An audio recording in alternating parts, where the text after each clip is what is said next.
Hey guys, today we are talking about number 5 and 6 on the top 10 challenges that the top realtors for Tom Ferry's program that he put all the hours of coaching into his AI system, Revy, and it spit out the top 10 things that the biggest producers have the most challenges with. And the first one is marketing efficiency. So automated stuff that goes out to like your database, your farm that generates an ROI, and then building your brand and having a voice of authority in the brand that you put out there to the public. Yeah, we decided to combine 5 and 6 because they're pretty similar. They kind of go hand in hand with each other with marketing, automation, and how do you do that when you're trying to build your brand? Because so many people now are like, well, I don't want to be a robot. Like, I don't want people to think it's automation because automation's so much assumed now where people are like, oh, I'm just on their AI thing or I'm just on their automation drip. Some kind of thing. So how do we keep it consistent? How do we keep it still going and having automation but behind it so we're not having to push the button? But still feel human and build your brand at the same time, because I think that's the most important part. That's where the human aspect comes into it with the building your brand with the automation. Yeah, the two go really well together actually. So the first thing I think of in automation and ROI and having marketing efficiency is you got to own the database. Yeah. You've got to be top of mind to get that repeat and referral business from people that have been your past clients, people that you've worked with, talked real estate with, referred to a lender for a refi. Like they're in your real estate world. Right. If you're not top of mind, then you're not on their mind at all. Right. Well, we hear so many people when we talk with agents about this, well, I post on my social media so they know what I do. Right. And we kind of laugh. It's like, okay, so we pray and post or like boost and ghost, like you boost your ads and then like where do they go? What happens with them? Do you just wait for people to come in? Because we know that's very, very passive marketing, and that's a lot of cold outreach as well. When you just post and pray and like hope something comes through on it, which people do get deals through their social media. It is important to remain consistent on there. But when we're talking about with your database, it's like, where are all of your contacts stored? Do you have them in a CRM like Lofty, Follow Up, Bosch, Chime, Go High Level, all of these CRMs that are out there that can help you create that consistent outreach on the automation side of it. So that's where I think of that comes in pretty strong. When you can have that human like contact and feel and have it go out automatically. Like the automation can be sending and the conveyor belt for very human, very real marketing and real stories of clients that you've helped that were so desperate, never thought they'd own a house, and now they're homeowners 3 years in. Tell that that human story, but you can have that go out automatically through a CRM. Right. Well, they talk about too having like a 24-month email campaign that goes out because emails are still very hard ROI, especially to your database where it's already a warm database. But having that in the first month or the first week, it could go out and it be straight stats, analytics, what's going on in the neighborhood. Did you know that inventory is down 18% and price reductions are up 9%? What does that mean for your home? How does that, and you can be very strong on the data aspects. Like content that converts, right? Exactly. Have your marketing have some teeth where people can sink into it and say, wow, this is really useful information. It gives me an idea, a barometer as where the market is. Yeah, I remember I was sitting with a real estate coach at a lunch one time and he was talking about, he was like, I tell my students, don't post shit that's not going to convert. Like, don't post random things if it's just totally like, what the hell is this? What are they talking about? Be intentional with what you're posting and know what bait you're putting on the hook. Like we talk about all the time. Are you putting seller bait out there? Are you trying to attract sellers with talking about prices and market times and buyers out there? Or are you talking about interest rates and first-time home buyers and VA buyers? Yeah. What bait are you putting on? Who responds is based on the message and the solution you're putting out there. I think Gary Vee put myself in the shoes of my consumer, my audience, and my avatar, and then do content on the back of what their fears, what their hopes, what their questions what they're would already be. Questioning. Because if you can provide the answer to that question that they really haven't asked yet, the value in that is exponential. Well, and that's where you set yourself up as the authority figure, right? Exactly. When you're already answering questions people are thinking. So that having that automation side in it, but to close the loop, 24 months, the first week going out being like data analytics driven, market driven. And then I would say the second, like the second half of the month. So first week goes out, it's all data driven. Second part of the month, so third week, make it community driven. What's going on in San Diego?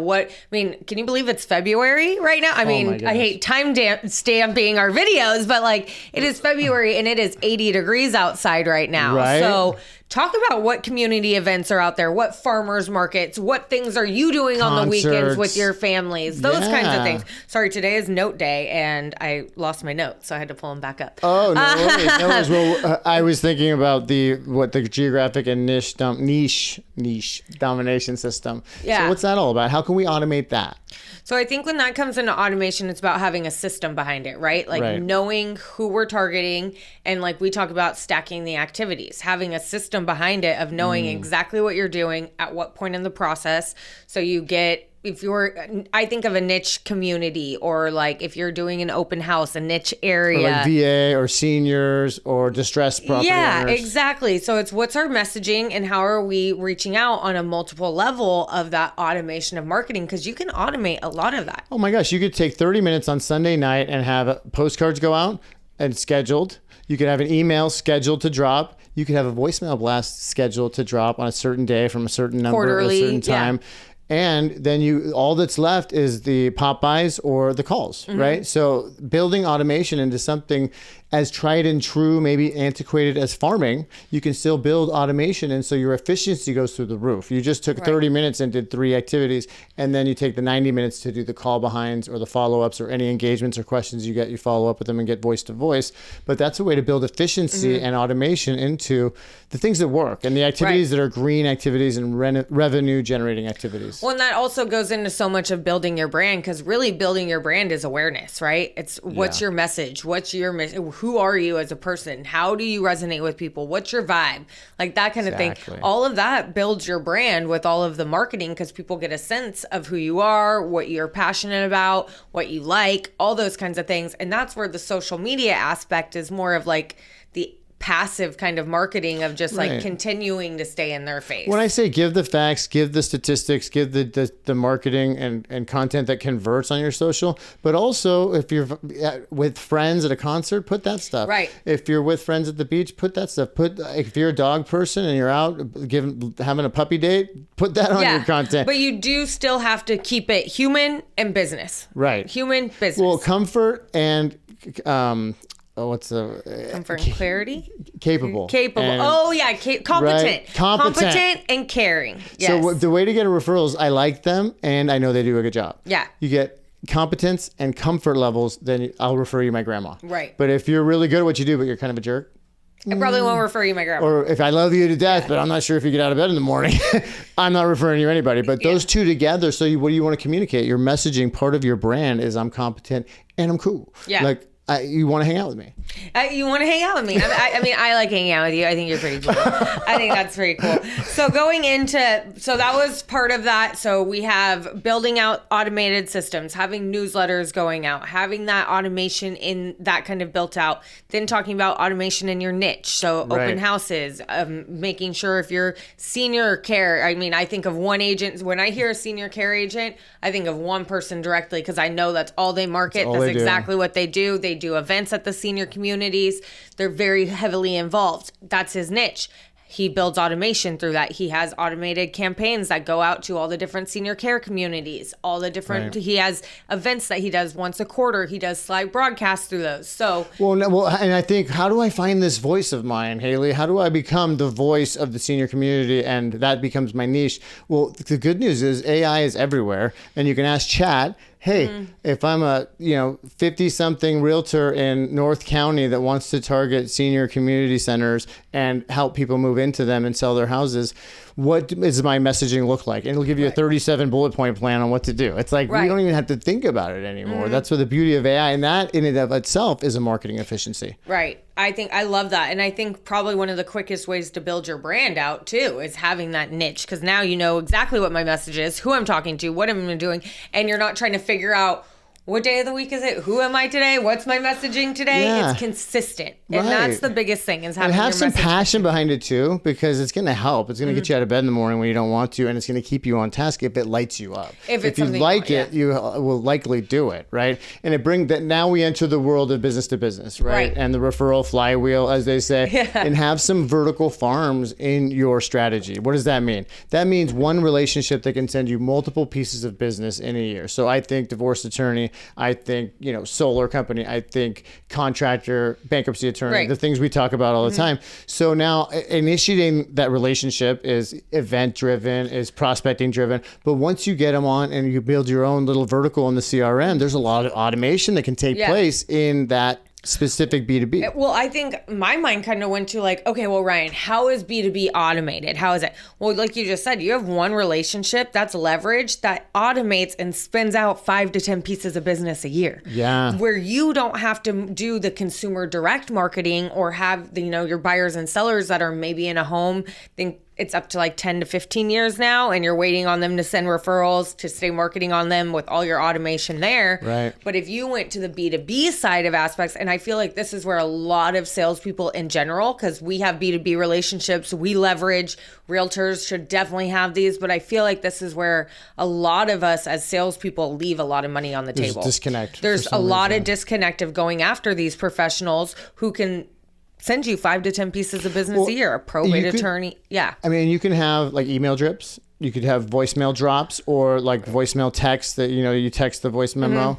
You could do voice memos on Instagram. You could do a lot of automation just communicating once you've built your little stable of divorce attorneys or whatever it happens to be, and then maintaining those relationships. That's where automation comes in. But built in that relationship is massive efficiency because of the multitude of referrals that come from that singular relationship. That's leverage in your business. I think if I was an agent, I would brand myself as the business to business realtor, as the realtor that helps other businesses with their clients on helping them with their trust, helping them if you need anything like that, handling the probate aspect, having CPAs. I mean, CPAs need realtors to help their clients with what is their home value. I've had CPAs ask us, well, we needed the value of the home in 1997 at this point and this point, and we're able to help them determine that. So I would think if I was a realtor, sometimes I like to think smarter, not harder.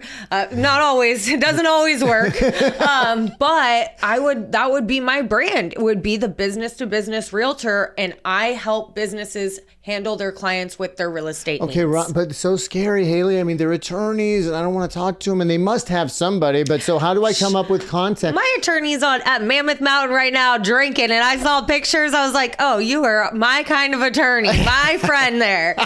Attorneys are humans. They are people. So wait, I can go all the way back to Gary Vaynerchuk and say, okay, what does an attorney need? They need to pay the rent. They need referrals. They need help with people. A lot of times expeditiously getting them out of an asset, liquidating a trust, and selling properties quickly. So retail value isn't always the most primary goal. So a lot of times a cash buyer option, iBuyers, quick market, quick sales, things like that appeal to these types of B2Bs.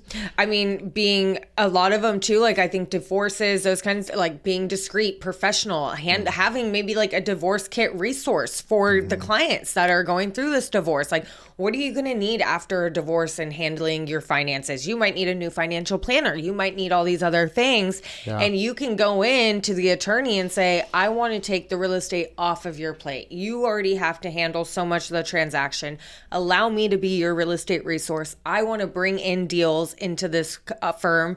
I want all my buyers to have a trust. I have a lot of friends that with my sphere and videos and my automation that I do through them, I can start talking more about divorces and doing content with you. Exactly. And I might have somebody in my sphere or on social who I'm not going to be the first person they hit up for a divorce, but they see my video with divorce attorney Ryan, and then they're like, I got to hit up Haley. I know she was at our wedding, but we got to tell her we're not making it. And she obviously has a divorce attorney she has. So that's where all that spin-off business comes. And that video lives on your channels, your social media channels, your YouTube channel forever. You can talk about efficiency.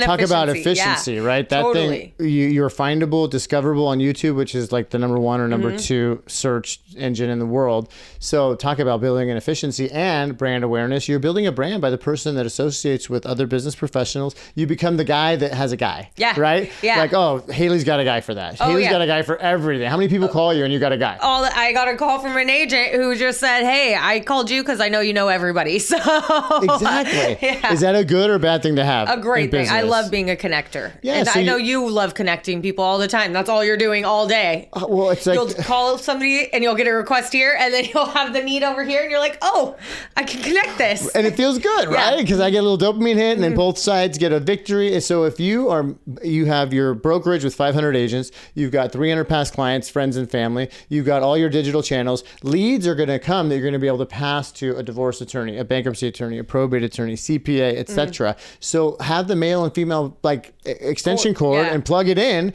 and now you're satisfying two needs, making two people happy, and you're top of mind. It's a really efficient way to do business, and you're just a problem solver. And then when the problem of selling the house comes up, it's natural to turn to you. You're there because you're the authority. You've been there, you've been consistent, and you're there. We always go off a little bit on a tangent on that because we are obviously very passionate about that, because we know that is a hole in a lot of our partners' business and a lot of our professionals that we work with. That is one of the holes, is going after other business to businesses that could refer them business. And we always think that way of like, how would we be able to reach out to these people? But that is an automated vertical in your business that you can have. And like we said, you have 2-3 attorneys that are sending you multiple pieces of business a year. That's an efficient business. That's having a business where you can go on vacation for a month in Bali and you know that your attorneys are still sending you business and that you have that. Yeah, so, a lot of people spin out over it too because they think they got to put their best suit on and put on a different face and act completely different and play the part of the professional realtor when they go to see an attorney. I implore you, big note here, be yourself. Be your authentic self. Your vibe attracts your tribe. And the people, because eventually they're going to catch you not being that professional self at Safeway or at the bar or at the beach or whatever. And then what are you going to do? So just be you and attract your people. And there are attorneys that are your people too. They're out there. Yes. So, and that way you can never have to remember what mask you're wearing that day. Oh, yeah. You just get to be you. And look, at salespeople, we do that, right? We're all human. We all do that. We want to come off and be liked and get approval and all that stuff.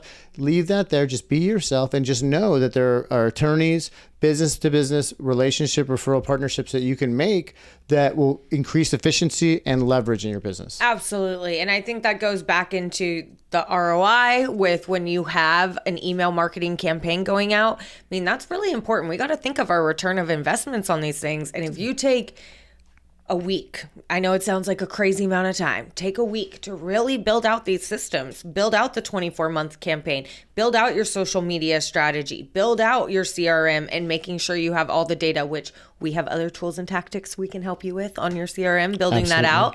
We're doing ours as well. Yeah, well, and with like your sphere, how do you get all these people into a CRM? Because we talk to a lot of agents, and a lot of agents are like, yeah, like I have my CRM, but like, what is it for? And we're like, automation, automatic emails, automatic things like HomeBot, things like drips, things like ringless voicemail that get dropped. That's so efficient and automatable, and you can schedule out 10 voicemails for the remainder of the year that get dropped on such and such day at such and such time, and then you have to think about it again. Yeah, it's done. It's already done. And they're hearing from you, and they're referring you, and it's great. Yeah. So if you have any ideas or what you want to do for your marketing efficiencies, for automating your business, but still keeping it pretty human, because we're building the brand and it can't be all automation all the time when you're trying to build a brand and have human aspects in it. So we want to hear from you, what you guys have been doing, what you guys do, because this is kind of our point in like our building the brand, staying consistent. But then we do have our automatic emails that go out because we want to be everywhere. And I just say, we always come back to this, but have the beginner's mind. Be okay with making a couple of mistakes, sending a couple too many emails, or the wording being wrong. Or leaving hey client name on an email. Or misspellings, or hey insert client name. It happens, right? And that's okay. It's because done is better than perfect. Honestly, done, they see the email, they see you in the inbox, you got top of mind, and you might have jarred loose a referral you otherwise wouldn't have had. And people start to rely on that. Like, people start to rely on, hey, every month I get an email about what's going on in San Diego. Like, I didn't get that email. Well, if I don't see the new colors from Vuori, it's not right in my head. I'm not going. I can't work out. But, people start to rely on that information. So when you do it so consistently, people start to, hey, I didn't get my market update. I was kind of curious what was going on. Yeah, what was happening. So that's really where that strength comes in of the automation and being so consistent, where people look at you for that information. They're like, oh, Ryan's got all the info. He hits me with it before I even think about it, Exactly. Mm-hmm. So build in those automations and those efficiencies that have an ROI, and find your brand and stick to it and be consistent and plant your flag in the ground. Because once you do, people, it's like we always talk about, you can chase a squirrel around with a nut, you're never going to catch it. But if you put a bag of nuts next to the tree, you're going to hit 18 squirrels, right? So plant your flag. What's your brand? What's your voice? What's your authentic self? And make that your brand, and just be consistent with it, and your people will arrive. Exactly. So I think that's what we got. We got 5 and 6 done today. Boom. So next week will be 7. I don't know Lucky what it 7. is. So we'll leave you on the We have the whole cliffhanger. week to review. We go over this and annotate and prepare and practice and stuff. So we will hit you with number 7, and please hit us up during the week. Hit us up for anything that your needs, title needs, farm packages, all those kinds of things. All right. We appreciate you guys. I'm Ryan. I'm Haley. Bye. Bye.